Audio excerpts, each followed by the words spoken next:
नमस्कार। आज हम जानेंगे 32वें श्लोक का अर्थ। श्लोक 32। सर्गाणामादिरन्तश्च मध्यं चैवाहमर्जुन अध्यात्म विद्या विद्यानां वादः प्रवदतामहम्। श्लोक का अर्थ। हे अर्जुन, सृष्टियों का आदि और अंत तथा मध्य भी मैं ही हूँ। मैं विद्याओं में अध्यात्म विद्या अर्थात ब्रह्म विद्या और परस्पर विवाद करने वालों का तत्व निर्णय के लिए किया जाने वाला वाद हूँ।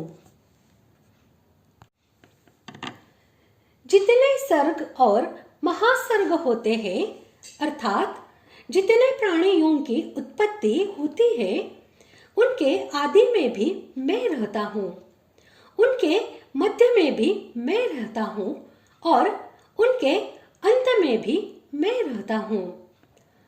तात्पर्य है कि सब कुछ वासुदेव ही है। अतः मात्र संसार को, प्राणियों को देखते ही भगवान की याद आनी चाहिए। अध्यात्म विद्या या ब्रह्म विद्या उस विद्या को कहते हैं जिसका आत्मा से संबंध है, जो आत्म तत्व का प्रकाश करती है और जिसके प्रभाव से अनायासी ब्रह्म का साक्षात्कार हो जाता है।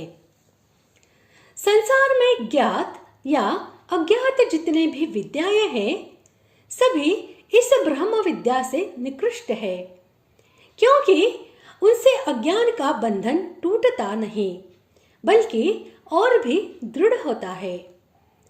परंतु इस ब्रह्म विद्या से अज्ञान की गांठ सदा के लिए खुल जाती है और परमात्मा के स्वरूप का यथार्थ साक्षात्कार हो जाता है।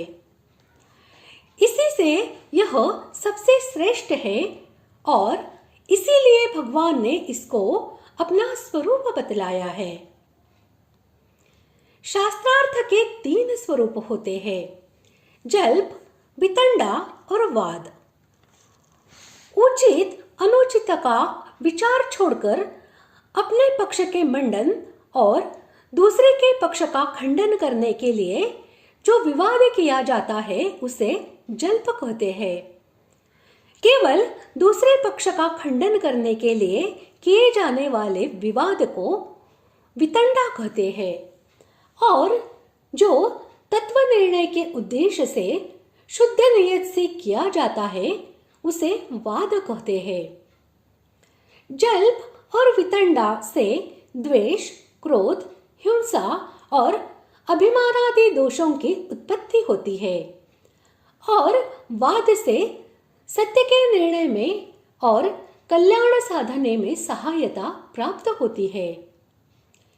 जल्प और वितंडा त्याज्य है तथा वाद आवश्यकता होने पर ग्राह्य है। इसी विशेषता के कारण भगवान ने वाद को अपनी विभूति बतलाया है। इस प्रकार आज हमने 32वें श्लोक का अर्थ जान लिया है। अगले भाग में जानते हैं 33वें श्लोक का अर्थ। धन्यवाद।